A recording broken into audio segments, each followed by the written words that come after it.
గులాబీ తోటలో కొత్త గుసగుసలు వినిపిస్తున్నాయి. ఆపరేషన్ ఆకర్ష్ ఫామ్ లో ఆ పార్టీలోని కొందరు పాత నేతలకు ముళ్లు గుచ్చుకుంటున్నాయి. అధినేత నిర్ణయాలను కాదనలేక గెట్టని వాళ్ళ రాకను స్వాగతించలేక సతమతం అవుతున్నారు. వరంగల్, రంగారెడ్డి, ఖమ్మం జిల్లాలో టీఆర్ఎస్ నేతల పరిస్థితి. పక్క పార్టీ నేతల చేరికలపై ఆయా జిల్లాల నేతలు కొంత ఇబ్బందిగానే ఫీల్ అవుతున్నారు.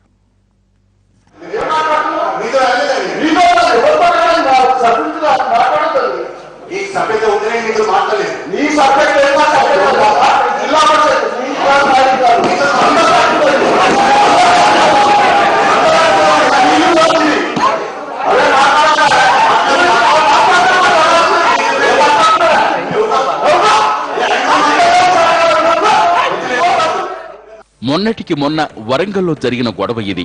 జడ్పీ మీటింగులో కడియం, ఎర్రబెల్లి నిప్పు ఉప్పులా చిటపటలాడిపోయారు. మామూలు పరిస్థితుల్లో అయితే ఈ డైలాగ్ వార్ రెండు పార్టీల పాలసీలానే ఉండేది. అధికార పార్టీ నేతతో విపక్ష పార్టీ సభ్యుడి వాగ్వాదం మాత్రమే. కానీ ఎర్రబెల్లి త్వరలో టీఆర్ఎస్ లో చేరబోతున్నారని కొన్నాళ్లుగా పబ్లిక్ టాక్ ఉండనే ఉంది. ఈ నేపథ్యంలో అలర్ట్ అయిన కడియం ఎర్రబెల్లి చేరికను తీవ్రంగా వ్యతిరేకిస్తూ వచ్చారు. చివరికి ప్రత్యేక సమావేశం పెట్టుకునే వరకు వచ్చింది పరిస్థితి.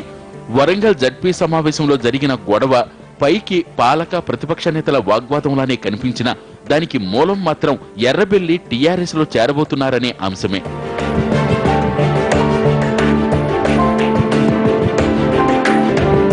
టీఆర్ఎస్ లోకి పక్క పార్టీల నేతల చేరికలు ఇలా చాలా చోట్ల దుమారం రేపేలా ఉన్నాయి.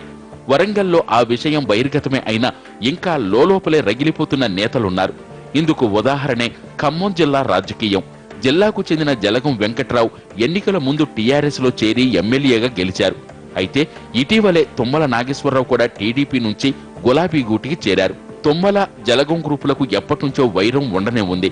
దీనికి తోడు జిల్లా బాధ్యత తుమ్మలకే అని కేసీఆర్ తేల్చి చెప్పడంతో జలగం తప్పక సర్దుకుపోవాల్సిన పరిస్థితి.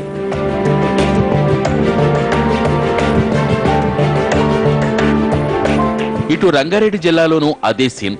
ఇప్పటికే మంత్రి మహేందర్ రెడ్డికి హరీశ్వర్ రెడ్డిలకు సఖ్యత లేదు. దీనికి తోడు ఇప్పుడు టీడీపీకి చెందిన తలసాని, ప్రకాష్ గౌడ్, మంచిరెడ్డి కిషన్ రెడ్డి, తేగల కృష్ణారెడ్డి త్వరలోనే టీఆర్ఎస్ లో చేరతారనే ప్రచారం జరుగుతోంది. వీరిలో తలసాని, తేగల నేరుగా అధినేతతో టచ్ లో ఉంటున్నారు. టీడీపీలోనే ఉంటామని తేగల చెప్తున్నా రాజకీయం ఏ నిమిషంలో ఎటు మారుతుందో తెలియని పరిస్థితి. ఇక ప్రకాష్ గౌడ్, మంచిరెడ్డిలు మహేందర్ రెడ్డికి కొంత సన్నిహితంగా ఉంటున్నారు. దీంతో జిల్లా గులాబీ దళంలో గ్రూపుల వ్యవహారం పెరిగే అవకాశాలు లేకపోలేదు. అయితే అధికార పార్టీ నేతలు మాత్రం ఇలాంటివి ఏ పార్టీలోనైనా ఉంటాయి, అన్నీ సర్దుకుపోతాయనే భరోసాతో ఉన్నారు. ఇంకా ఆ పార్టీలో ఉండి ఇంత తెలంగాణకు అన్యాయం జరుగుతుంటే కూడా, తెలంగాణ తొక్కి పెడుతుంటే కూడా, తెలంగాణ అభివృద్ధి కాకుండా ఆ నాయకులు చేస్తుంటే మేము ఇంకా అక్కడెందుకు ఉండాలని చెప్పి కూడా వచ్చేటువంటి వాళ్ళు చాలా మంది ఉన్నారు.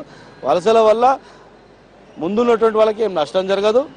తెలంగాణ అభివృద్ధి కావాలంటే ఇవన్నీ కొట్లాడాలి, పంచాయతీ లేకుండా కలిసిమెలిసి ఉండాలనేటువంటి రీతిలో అందరిని కలుపుకోవాలనే రీతిలో మా ముఖ్యమంత్రి గారు ఉన్నారు. అలా రాష్ట్ర అభివృద్ధి గురించి పాటుపడాలనుకునే ప్రతి ఒక్కరు కూడా చాలా మంది వస్తున్నారు. దానివల్ల మాకేం ఇబ్బంది ఏం లేదు. ఇప్పుడున్న రాజకీయ పరిస్థితుల్లో నేతలు పార్టీ కండువాలు మార్చుకోవడం మామూలే. కానీ టీఆర్ఎస్ లో కొత్త చేరికలు పార్టీలో పాతుకుపోయిన పాత నేతలకు తలనొప్పిగా మారటమే ఇక్కడ అసలు రాజకీయం. దీంతో గులాబీ దళంలో ఈ కొత్త పాత సంగమం సాధ్యమవుతుందా అనేది డౌట్గా మిగిలింది.